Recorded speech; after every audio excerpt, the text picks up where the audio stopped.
Reconoce el apóstol que él es lo que es, única y exclusivamente por la gracia de Dios. Nada más, ¿no? Pero soy lo que soy por tu gracia. Y cuando nosotros hablamos de gracia, nos viene a la cabeza muchas cosas. Es como un poco difícil definir gracia, o sea, darle una definición exacta. Si vemos a través de la escritura, pues la gracia tiene que ver con muchas cosas, ¿no? Tiene que ver con el amor de Dios, tiene que ver con su bondad, tiene que ver con su misericordia, tiene que ver con la disciplina que Dios nos impone. Es decir, no podemos resumir fácilmente la palabra gracia. Y ni más faltaba que hoy fuéramos a resumir en esta corta meditación lo que es la gracia de Dios. La gracia de Dios está manifestada en la Escritura desde Génesis hasta Apocalipsis. Desde que el hombre cayó y el Señor por su gracia nos muestra su plan de salvación. Pero también esa redención y esa comunión con el Señor que vamos a poder tener cuando estemos allá en su plena presencia. Todo eso abarca la gracia de Dios. Y por eso el apóstol en estas bellas palabras dice que únicamente Él es lo que es por la gracia de Dios. Es lo que es por la gracia de Dios. Quiero, hermanos, que hoy especialmente reflexionemos en algunos aspectos de esa gracia de Dios. En esto que nosotros no podemos resumir tan fácilmente y que realmente toda la Escritura contiene y que nos bastaría o necesitaríamos de mucho tiempo para poder reflexionar mucho más en la gracia de Dios. Esa sola gracia de que hablan los reformadores tiene que ver específicamente con la gracia para salvación. Pero la gracia abarca muchos temas y yo quiero que hoy miremos algunos de esos temas que abarca la gracia. Miremos lo que dice la palabra del Señor en Juan capítulo 1 versículo 17. Evangelio según San Juan capítulo 1 versículo 17.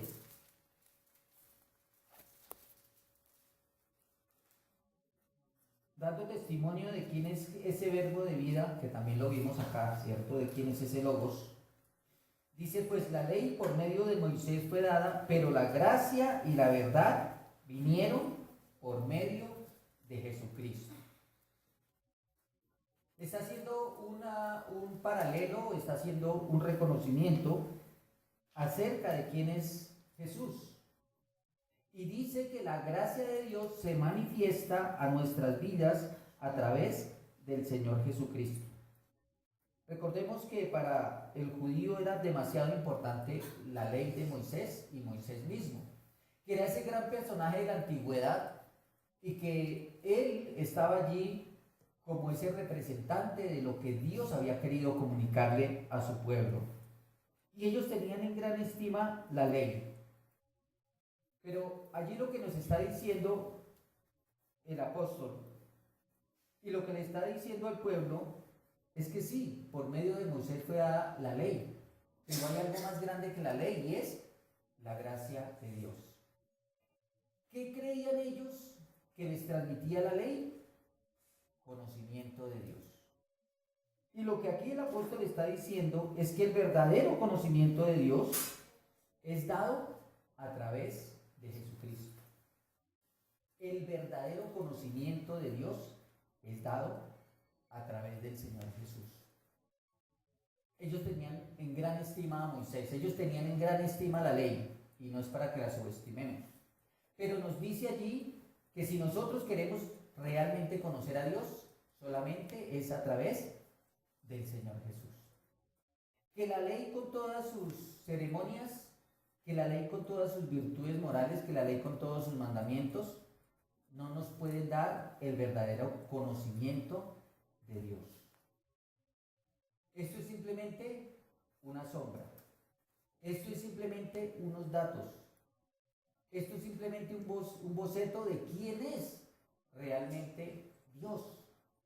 Y que todos esos datos y todos esos bocetos ciertamente nos sirven. Pero solamente a través del Señor Jesús podemos conocer al Señor. La gracia y la verdad vinieron por medio de Jesucristo. A Dios nadie le dio jamás. El unigénito Hijo que está en el seno del Padre, Él le ha dado a conocer. Dios no se ha hecho visible, Dios Padre, a esta humanidad, pero podemos conocerle a través del Señor Jesucristo. Y solamente se conoce a través de una experiencia personal con Cristo. Es un trato lo que nos está diciendo allí.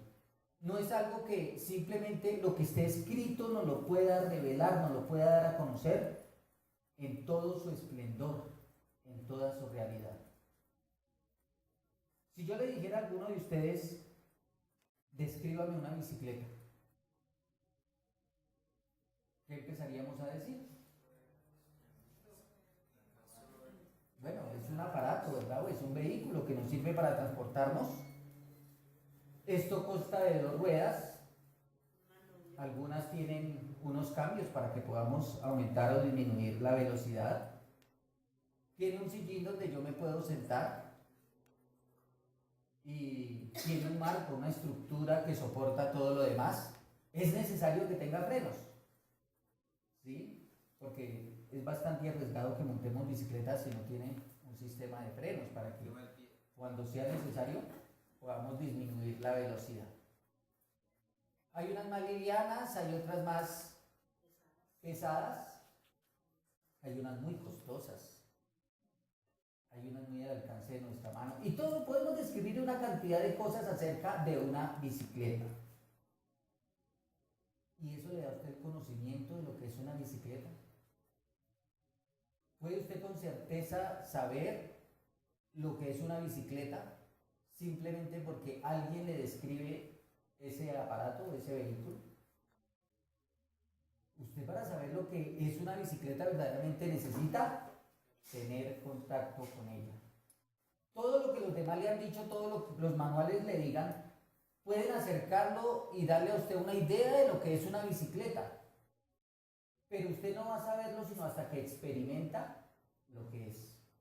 Hasta que todos esos datos que están allí, hasta que todos esos manuales y todo lo que se pueda decir, usted mismo lo experimente. Y eso es lo que está diciendo allí el apóstol. La ley por medio de Moisés fue dada.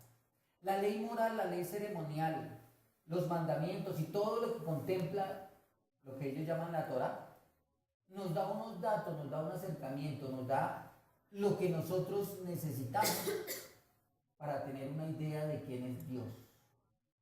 Pero esa idea no será más que eso si no tenemos un encuentro personal con el único que le puede dar a conocer, que es el Señor Jesucristo.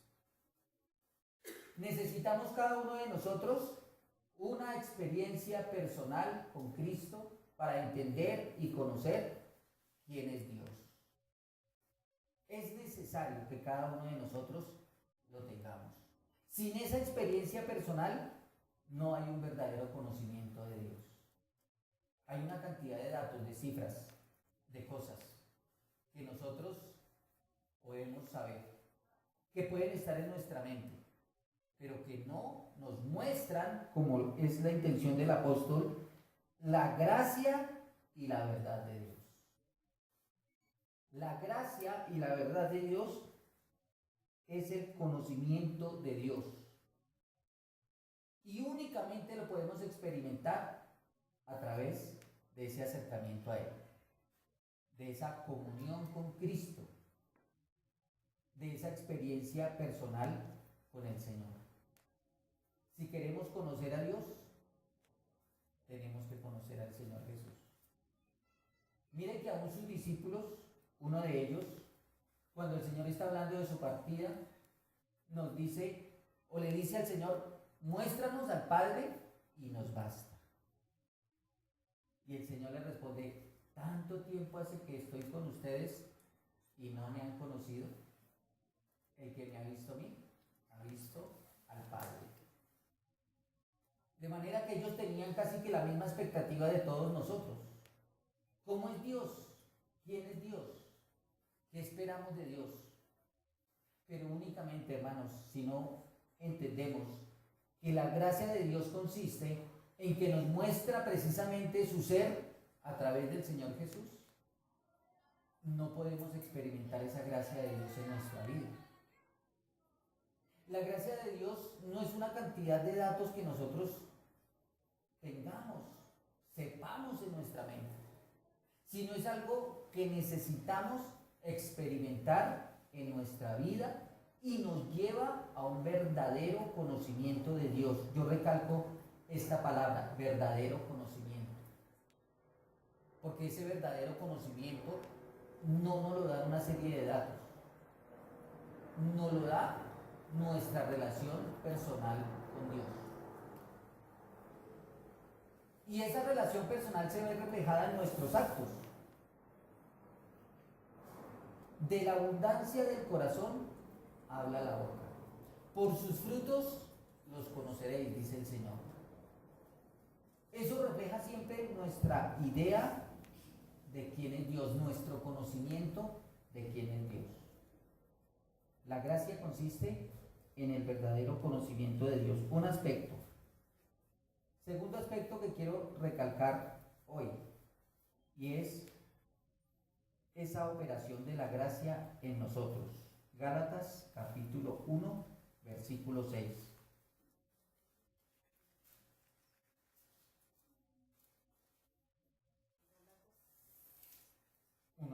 Estoy maravillado de que tan pronto os hayáis alejado del que os llamó por la gracia de Cristo para seguir un evangelio diferente.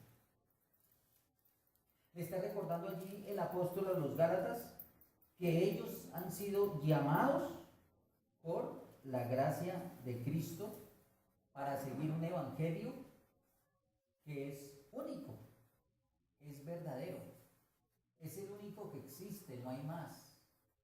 Solo hay un evangelio que es verdadero y es aquel que predicó el Señor Jesucristo, los apóstoles. Por eso la misma escritura dice que nosotros debemos ser edificados sobre el fundamento de los apóstoles. Que es necesario que nosotros estemos en ese verdadero evangelio. A ese evangelio es al que Dios nos llama verdaderamente. No es a un evangelio diferente al que Dios nos llama. Es al único evangelio que hay, al verdadero, al que el Señor vino a traernos, del que sus apóstoles tuvieron convencimiento y dieron sus propias vidas y lo siguieron. Dice el apóstol allí que él está maravillado porque muy rápidamente se han apartado de ese evangelio. Están cogiendo un camino diferente. Están aceptando unas doctrinas que no son las doctrinas de Cristo y de los apóstoles. Están escuchando cosas que tienen reputación de ser grandes, de filosofías, de cosas que realmente no edifican y no están de acuerdo al evangelio de Cristo. Y esa ha sido la artimaña del enemigo siempre: pervertir el mensaje de Dios, pervertir el mandato de Dios. Dios nos llama, hermanos, para que sigamos un evangelio verdadero. Y cantidad de conversiones, entre comillas, no nos dan evidencia de que eso sea el verdadero evangelio. Cantidad de multitudes que llegan a una serie de enseñanzas no es evidencia de que eso sea verdad, o que ese llamado sea de Dios, porque el llamado de Dios nos llama al único y al verdadero evangelio. ¿En qué consiste ese evangelio? O parte de lo que nos dice la escritura, ¿en qué consiste ese evangelio? Efesios capítulo 2, versículos 8 al 10. Porque por gracia sois salvos por medio de la fe, y esto no de vosotros, pues es don de Dios, no por obras, para que nadie se gloríe. Porque somos hechura suya, creados en Cristo Jesús, para buenas obras, las cuales Dios preparó de antemano para que anduviésemos en ellas. ¿Cuál es la gracia de Dios manifestada a través del Evangelio? Del cual el apóstol Pablo, escribiéndole a los romanos, dice: porque no me avergüenzo del Evangelio, porque es poder de Dios para salvación a todo aquel que cree. De ese Evangelio es del que el apóstol no se avergonzaba. De ese Evangelio es el que nosotros tampoco debemos avergonzarnos, porque no es poder nuestro, es poder de Dios. Es poder de Dios con un propósito: salvación.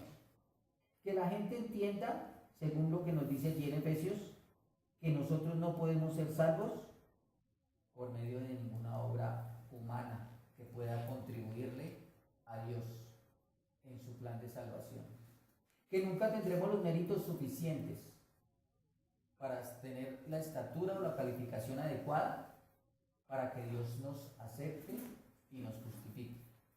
Que esa justificación únicamente es de Dios a través de la fe, pero porque Dios manifiesta su gracia.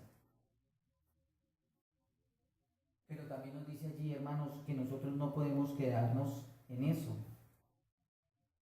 Que Dios ha preparado una serie de buenas obras para que nosotros caminemos en ellas. Y por eso el apóstol predicaba el Evangelio con tanto ahínco. Fue tanto su fervor por el Evangelio, fue tanta su convicción por el Evangelio, que llegó a decir que en todo el mundo conocido había sido predicado ya el Evangelio. Imagínense eso. Que el apóstol Pablo en tan poquitos años pudiera asegurar que ese Evangelio de salvación había sido ya predicado en todo el mundo conocido. Un trabajador arduo, ¿verdad?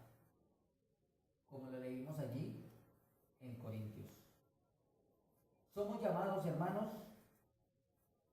por la gracia de Dios al verdadero Evangelio, no a otro. Y es deber nuestro mantenernos en ese verdadero Evangelio. Por eso él se maravilla de que estos Gálatas se estén alejando y estén escuchando cosas que no son la verdad. Tercer aspecto que quiero que miremos es lo que también Dios hace con esa gracia en nosotros y por nosotros. Capítulo 12 del libro de Romanos, versículo 6.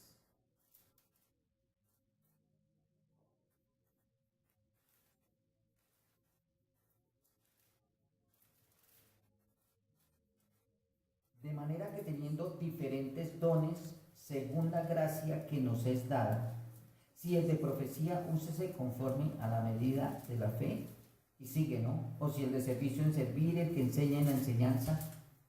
Pero el apóstol allí está recalcando que nosotros hemos recibido diferentes dones según la gracia que nos es dada. ¿Has recibido gracia de Dios? ¿Estás seguro de haber recibido gracia de Dios? Entonces, hermano, tú tienes dones. Diferentes, dice allí, según la gracia, es decir, según la bondad de Dios, según el propósito de Dios, según como Dios ha querido repartir. Pero la exhortación es a que teniéndolos, Él no pone en duda que tenemos dones. Él sabe que esa gracia de Dios nos ha dado dones, pero deben usarse conforme a esa medida que Dios nos ha dado. Allí donde el apóstol dice que Él es lo que es por la gracia de Dios, y que esa gracia pues debe ser bien entendida y bien trabajada. Dios nos ha dado dones por su gracia para que nosotros seamos competentes para trabajar. Ese es el tercer aspecto. competentes para trabajar. Y esa gracia Dios la manifiesta de diferentes maneras. Pienso en Abraham, en Moisés, cuando él le dice al Señor, es que no sé hablar. Me parezco a James, no hablo fluidamente, ¿verdad? Y el Señor le dice, pues ahí está su hermano, que ese sí habla bien. Él va a hablar. Usted le dice lo que él tiene que decir y él lo comunica. ¿Eso no es gracia de Dios? Claro que es gracia de Dios. Porque nuestra excusa es que a veces no lo podemos hacer o no lo sabemos hacer. Pero Dios coloca, Dios pone, Dios nos da los instrumentos necesarios. Y si es necesario, como en Pentecostés, les cambió su idioma. Los puso a hablar en lenguas que los demás pudieran entender. Y esa es la manifestación de la gracia de Dios. El apóstol repite esto de los dones tanto a los romanos como a los corintios. Y es para que la iglesia entendamos que Dios nos ha dado dones y que esos dones son para usarlos. Que esos dones son para trabajar. Que esos dones no es para que tengamos un orgullo espiritual y lo sepamos que los tenemos y de ahí no pasa. Es para que nosotros estemos competentes para trabajar en la obra del Señor. Para que los usemos en la iglesia. De manera que teniendo diferentes dones según la gracia que nos es dada, si el de profecía, úsese conforme a la medida de la fe, o si el de servicio en servir, o el que enseña en la enseñanza. ¿Qué dones tenemos nosotros, hermanos, que han sido dados por gracia? Que no hemos merecido eso. Ha sido simplemente un regalo de Dios, pero que nos lo ha dado con un propósito. Y nosotros debemos hacerlo, usarlos.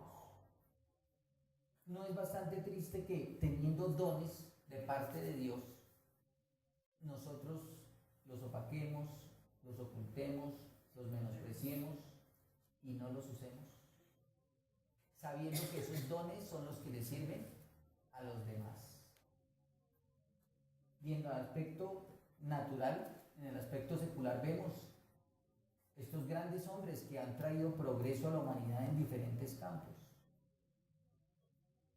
Y vemos estos científicos como con ese don que Dios les ha dado para descubrir, para entender cómo funciona esto, han creado vacunas, han creado soluciones en la parte médica para que el hombre no tenga que sufrir y morir de unas maneras. ¿Qué tal estos hombres con esos dones y eso oculto? Todavía moriríamos de muchas pestes que ya gracias a Dios hoy en día son controladas porque existen vacunas contra el sarampión, contra la viruela, contra tantas cosas,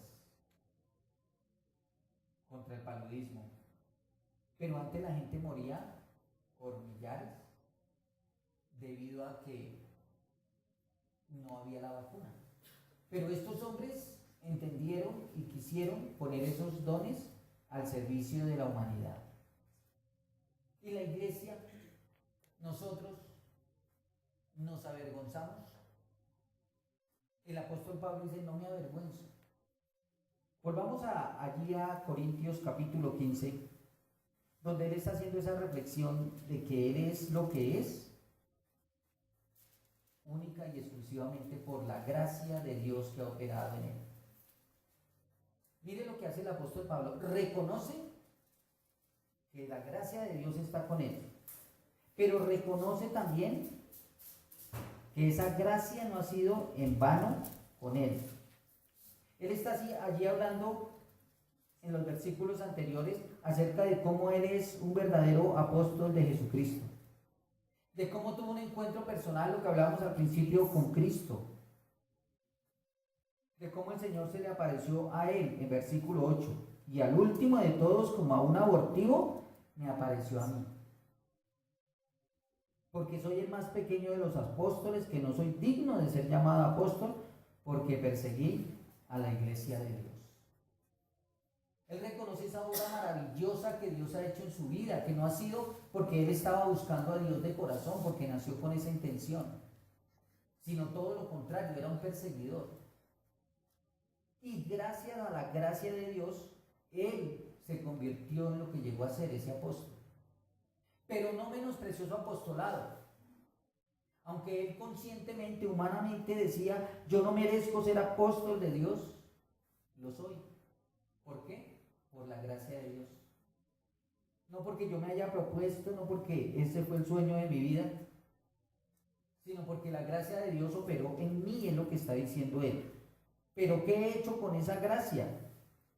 Su gracia no ha sido en vano para conmigo. Antes he trabajado más que todos ellos, pero no yo, sino la gracia de Dios conmigo. Allí nos deja ver que aunque reconoce que hay una gracia de Dios que no depende de él sí estimó esa gracia de Dios en su vida. Y algo estaba haciendo con eso.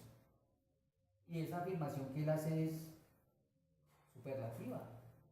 Yo, dice, he trabajado más que todos los que estuvieron con el Señor Jesús, aunque no merezco ser llamado apóstol. Esa gracia de Dios no ha sido vana conmigo. Y eso es lo que quiero que meditemos en esta segunda parte, hermanos. Nuestra respuesta a la gracia de Dios. Dios quiere que le conozcamos y por eso nos da su gracia, por eso envió al Señor Jesús. Por eso nos permite tener una relación personal con Él. Por eso Dios nos llamó a esa gracia. Por eso nos hace competentes para esa gracia. Para ver qué hacemos con esa gracia. Y ahora nos dice cómo nosotros vamos a responder a esa gracia. Romanos capítulo 5, versículos 20 y 21.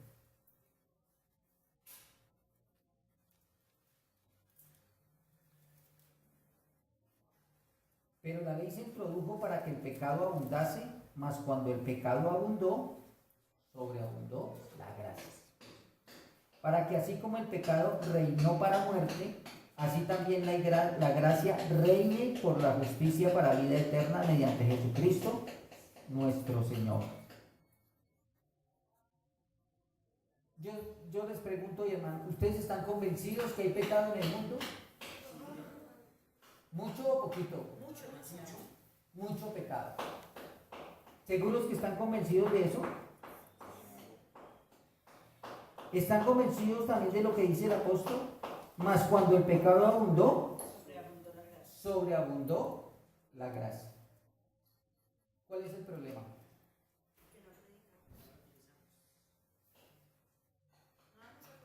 Que entendemos que hay pecado, que sabemos que es mucho, pero ¿qué hacemos?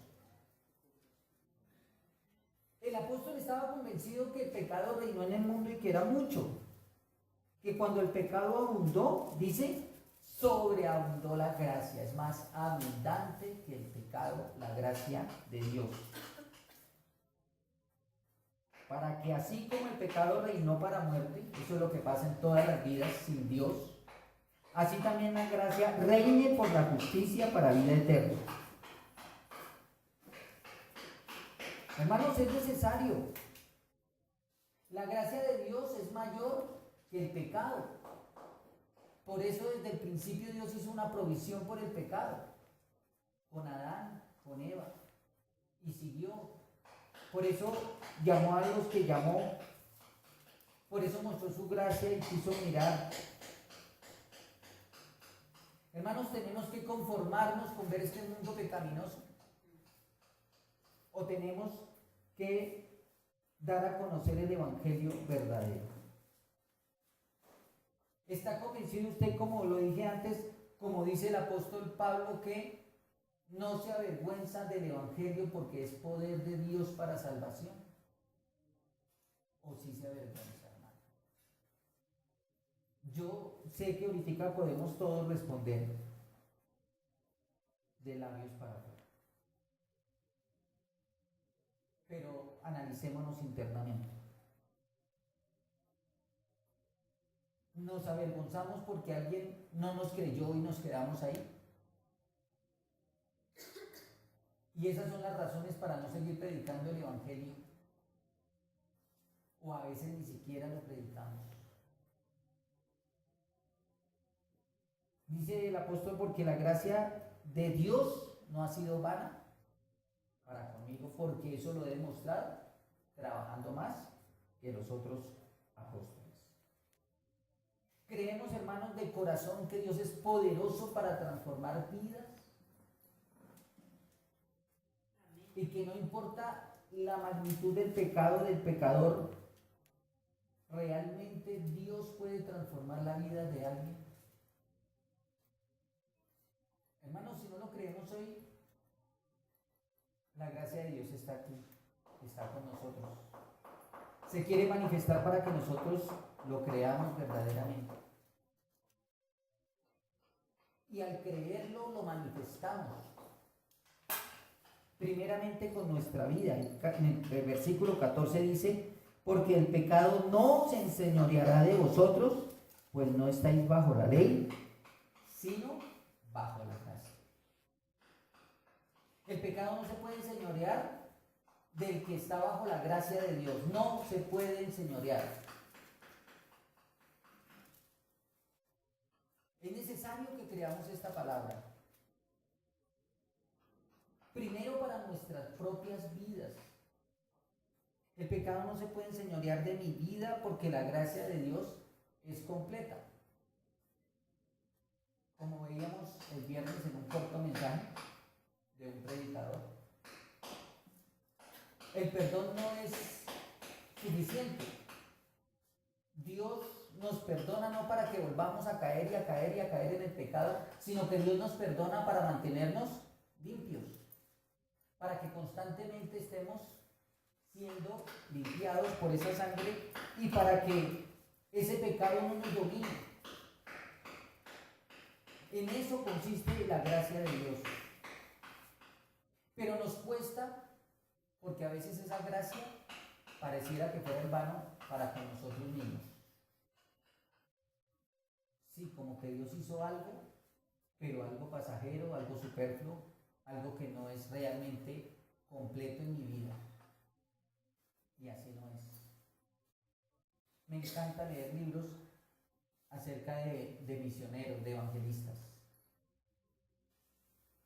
Especialmente en lugares muy apartados, donde la gente es más aparentemente débil mentalmente, donde la gente es más tosca, donde la gente tiene menos entendimiento y aparentemente menos posibilidades de entender el Evangelio. Pero ¿sabe qué veo en esos libros? Verdaderas conversiones. Conversiones genuinas. Conversiones que desde ya, desde el momento en que la persona hace la decisión por Cristo, hay una vida completamente transformada, en medio, claro, de sus altibajos. Pero que su fruto es evidencia de que hubo una verdadera transformación, una verdadera conversión. Y eso es lo que nos está diciendo allí el versículo 14. El pecado no se enseñorea de aquel que ha recibido la gracia de Dios. Hay una verdadera transformación. Hay un cambio de conductas. Hay un cambio de vida, hay un cambio de mentalidad. Y la gente vive realmente para el Señor. Esa es la gracia de Dios. Esa es la gracia que cada uno de nosotros tenemos que experimentar primeramente para poderla compartir con los demás. Y si hasta el día de hoy, hermano, no importa el tiempo que llevemos de escuchar, entendemos que no hemos experimentado esa gracia de Dios, es necesario que le digamos al Señor, hoy sí quiero, Señor, hoy sí quiero experimentar esa gracia tuya. Esa gracia, pues hay que creer en ella, para nosotros y para los demás. Segundo libro de Corintios, segunda carta de Corintios, capítulo 6, versículos 1 y 2.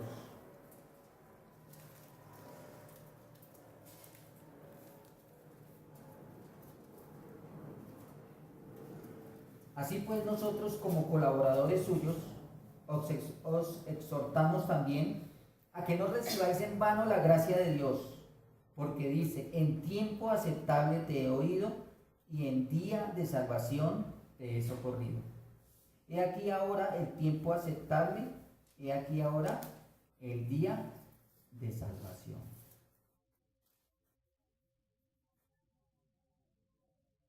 Os exhortamos también a que no recibáis en vano la gracia de Dios. Me parece sorprendente esa afirmación,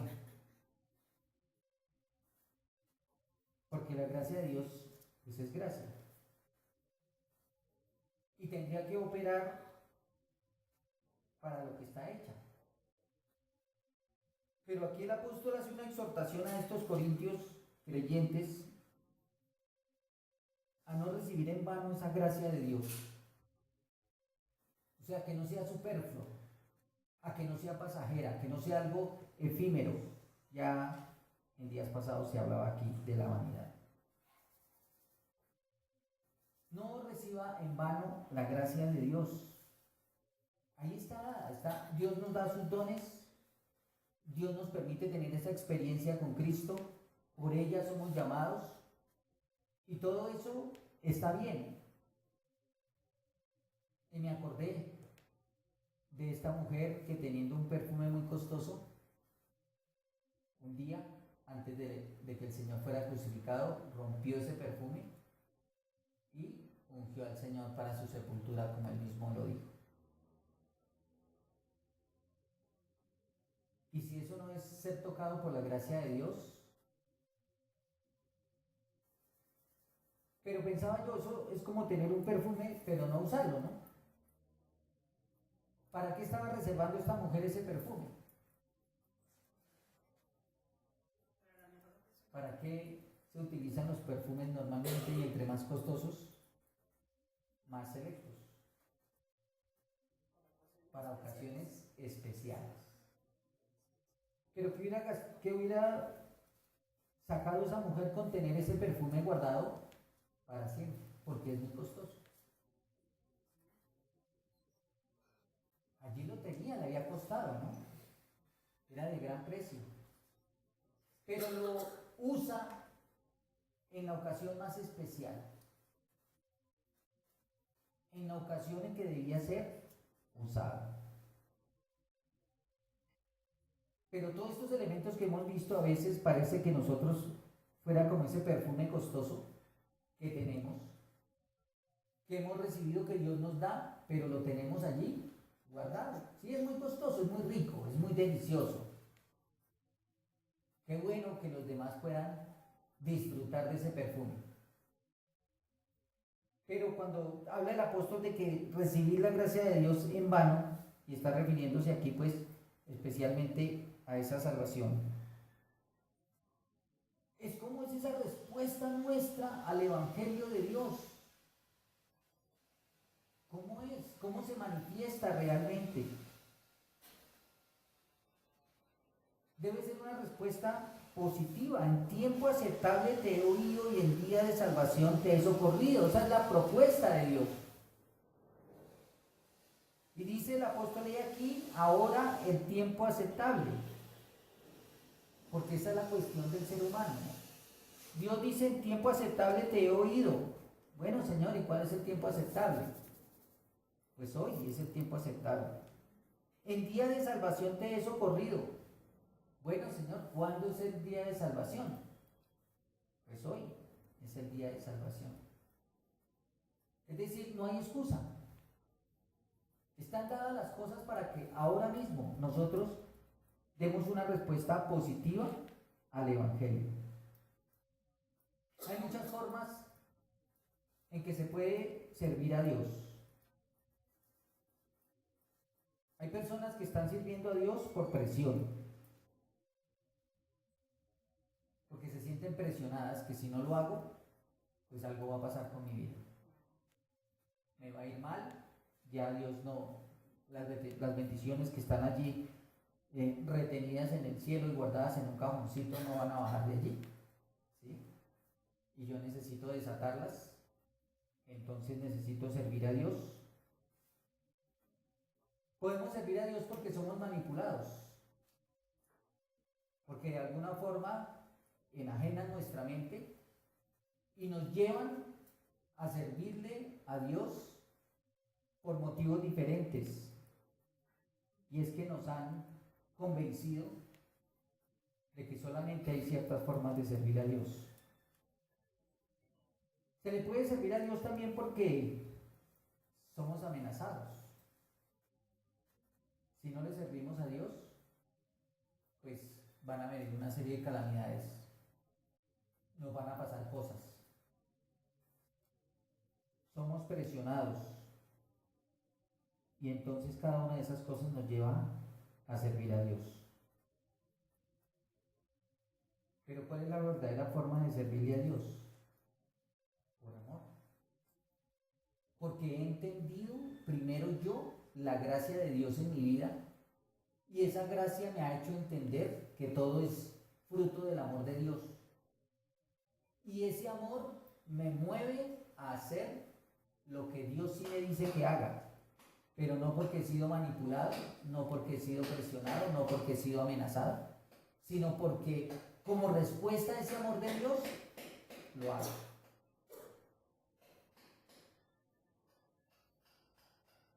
Dios o cada uno de nosotros demostramos lo que la gracia de Dios ha hecho en nuestra vida cuando el fruto de lo que nosotros hacemos lo demostramos, y ese fruto es el que da evidencia de lo que nosotros somos, de lo que nosotros tenemos en nuestro corazón, tanto en nuestro ser personal como en nuestra conducta, es decir, en nuestras creencias. Hermano, sinceramente la gracia de Dios nosotros entendemos que estamos en ella si servimos a Dios. Eso los apóstoles no lo habían entendido hasta el día de Pentecostés y la convicción que les dio el Espíritu Santo. Ellos estaban atemorizados, ellos estaban todavía dubitativos. Aun cuando el Señor resucita, alguno de los apóstoles le dice: si no metiere el dedo en tu llaga, ¿verdad?, en tu costado, y si no me diere cuenta, no creeré. Ellos no habían entendido todavía la gracia de Dios, pero luego su conducta, su testimonio, sí produjo o dio testimonio de que ellos realmente habían experimentado la gracia de Dios. Segunda de Pedro 3:18, tercer aspecto que podemos mirar acerca de nuestra respuesta hacia la gracia de Dios. Antes bien, creced en la gracia y el conocimiento de nuestro Señor y Salvador Jesucristo. A Él sea gloria ahora y hasta el día de la eternidad. Amén. ¿Qué es lo que el apóstol está exhortando a aquellos a los que él le ha escrito su carta? Que crezcan en la gracia y en el conocimiento de Dios. Mire, está hablando de cosas doctrinales. Está hablando de un verdadero conocimiento de Dios. El versículo 16 nos dice, y está refiriéndose al apóstol Pablo, casi en todas sus epístolas, hablando de ellas, de estas cosas, entre las cuales hay algunas difíciles de entender, las cuales los indoctos e inconstantes tuercen, como también las otras escrituras, para su propia perdición. Está exhortando a que la iglesia, a que los creyentes crezcamos. ¿En qué? En esa gracia y en ese conocimiento de Dios. Cuando eso no sucede, cuando nosotros no crecemos en la gracia que es el verdadero conocimiento de Dios, usted es el candidato preciso, hermano o hermana, de caer en manos de una secta. Usted tiene ese despertar espiritual, Usted tiene ese deseo de conocimiento de Dios. Usted sabe que tiene esa necesidad. Y la llena de maneras que no son. Le dicen eso, pare de sufrir, hermano. Le dicen, creciendo en gracia. No es que salgan de aquí para allá, para crecer en gracia. Creciendo en gracia es una secta que llegó, yo creo que hace unos 25 años o tal vez más a Colombia. Me acuerdo muy bien porque la emisora de moda era Nuevo Continente. Esa era la más escuchada, en la que más los cristianos creían, y una de las pocas que existía. Hoy en día hay muchas. Cogieron ellos y compraron un espacio por más de 2 años allí en esta emisora y empezaron a predicar sus doctrinas. ¿Sabe qué pasó? Pastores, líderes de iglesias y hermanos de a pie se fueron para esta secta. Y uno dice, ¿cómo pueden pastores que estaban guiando una iglesia creer en estas doctrinas y terminar en estas sectas? Hermanos, tampoco nos debe dar miedo decir que esto es una secta, porque es una secta. Si nosotros no decidimos y no hacemos caso a lo que la palabra de Dios nos dice, que debemos crecer en el conocimiento y en la gracia de Dios, somos los candidatos precisos para terminar en cualquier secta. Y cada día son más sutiles. Y cada día tienen nuevas artimañas. Cada día nos presentan las cosas de una manera más atrayente y más sutil. ¿Y por qué nos pueden llevar hacia todas esas cosas? Por falta de conocimiento de Dios. Por falta de crecer en esa gracia, o sea, en ese verdadero conocimiento de Dios, en lo que el único y verdadero evangelio nos dice. El verdadero evangelio nos lleva a un progreso mental y moral. Y siempre el apóstol y la escritura nos compara, y compara la iglesia de Dios y compara la obra de Dios con las plantas. El Señor dijo, yo soy la vid verdadera y ustedes son los pámpanos. El apóstol Pablo nos dice que nosotros somos como esos injertos de olivo silvestre en el olivo verdadero. Nos dice que nosotros debemos crecer como las plantas. ¿Y cómo crece una planta? Hacia abajo. La planta primero crece hacia abajo, siempre una semilla, y empieza a brotar. De ninguna manera. La planta empieza a crecer hacia abajo, a echar raíces, porque esas raíces son las que se van a nutrir y van a sostener la planta. Y miremos esos árboles gigantescos. ¿Cómo es su raíz? Pequeñita. De ninguna manera se caería muy fácil. Y notamos que aún esos árboles que se caen en época de invierno, son muy raros los que se desprenden de raíz. Se parten, se cortan. Hermanos, las plantas crecen primero hacia abajo, la raíz. Eso en el sentido espiritual quiere decir que nosotros primero tenemos que tener verdaderamente los fundamentos, los cimientos, lo necesario, como dice, edificado sobre la doctrina de los apóstoles, para que esa buena doctrina, para que esa raíz verdadera que no nos deja caer el edificio, caer la planta, sustente lo que después va a ser construido. Y esa raíz es la que va a echar el fruto, es la que finalmente va a dar fruto. Cuando ya está suficientemente arraigada, empieza a brotar. Y luego ese fruto es otra semilla que también va a producir raíz. Ese es el proceso natural. Con eso es que nos compara la escritura, nos compara el apóstol. Hermanos, necesitamos tener fundamentos firmes, fundamentos reales, bíblicos, del único y del verdadero evangelio, crecer en esa gracia de Dios. Cuando nosotros crecemos en esa gracia de Dios, indudablemente el fruto se tiene que ver. Indudablemente.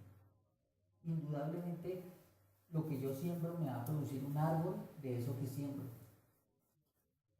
Pero hay que crecer en la gracia y en el conocimiento de nuestro Señor Jesucristo. Dios nos da los elementos, hermanos, ahí los tenemos. Dios nos ha dado a su Hijo, que como el apóstol lo pudo comprobar, vemos su gloria, dice él. Y por él fue dada la gracia y el conocimiento de Dios. Por esa gracia, hermanos, Dios ya nos ha llamado al verdadero evangelio y también nos ha hecho competentes. ¿Creemos en ella? ¿Obedecemos a esa gracia? ¿No la recibimos en vano? ¿No ha sido vana en nosotros? Estamos creciendo en ese conocimiento del Señor, creciendo, hermanos. Esa palabra es muy importante, creciendo. En el área espiritual nunca terminaremos de crecer. Nunca. Dice el apóstol que es hasta que nosotros lleguemos a la estatura de nuestro Señor Jesucristo. ¿Alguno se considera que ya ha alcanzado esa estatura? ¿O tiene que seguir creciendo? Espiritualmente es un gigante. Y si nosotros nos estancamos, no estamos haciendo lo que el Señor quiere. Hermanos, pongámonos en pie. Ante todo, démosle gracias a Dios por su gracia. Meditemos en todo lo que hoy, poquito, hemos podido mirar, que la Escritura nos habla acerca de esa sola gracia. Reconozcamos primero que, como el apóstol, hoy gracias a Dios, a su gracia manifestada en nosotros, somos lo que somos. Pero no recibamos en vano esa gracia, sobre todo la exhortación, hermanos. Padre, te damos gracias por tu palabra. Hoy, Señor, de mi parte comprendo más que cada uno de lo que estos grandes hombres llamados hombres de Dios fueron, es por tu gracia, por la manifestación de tu bondad, de tu misericordia, de tu amor expresada en tu gracia. Y esa gracia ha sido tan maravillosa que en el caso nuestro utilizaste a este hombre llamado Saúl. Y a ese encuentro con tu gracia, a ese encuentro con el ser mismo de Dios, fue transformado. De tal manera, Señor, que su influencia, el que Él te haya creído, Señor, el que Él haya predicado tu evangelio y todos los otros apóstoles, ha permitido que hasta el día de hoy llegue a nuestras vidas. Tu gracia ha sido continua, Señor, y sigue manifestándose en nuestro mundo. Yo te suplico que hoy esa gracia nos convenza a nosotros que donde abunda el pecado, tu gracia sobreabunda. Que no tenemos por qué avergonzarnos del evangelio, porque no hay otro poder sobre la tierra que pueda transformar vidas como el poder de tu palabra, que transforma verdaderamente de adentro hacia afuera, que transforma nuestra esencia y no solamente nuestro pensamiento. Convéncenos de eso a nosotros, tu iglesia. Que sepamos, Señor, que el pecado no se puede enseñorear de este mundo, pero tampoco de nuestras vidas, mucho menos, porque estamos bajo esa gracia tuya. Esa es la ley que verdaderamente domina nuestras vidas. Que podamos experimentarla a diario, Señor. Que no nos conformemos y sigamos creciendo en esa gracia tuya. Y que esos dones que ya nos has dado, Señor, desde el momento en que creímos, Señor, los administremos adecuadamente. Los usemos porque para eso tú nos los has dado, Señor. Para usarlos, para edificar a tu iglesia, Señor. Para exponer tu evangelio a aquellos que no lo conocen. Convencidos, Señor, de que la obra no es nuestra, sino es tuya. Que sea algo real en nuestra vida, Señor. Y yo te pido que hoy haya el convencimiento en cada uno de nosotros de tu amor, para que te sirvamos, Señor, por amor, y no por presiones, no por amenazas, no por conveniencias, ni por ninguna otra razón, Señor.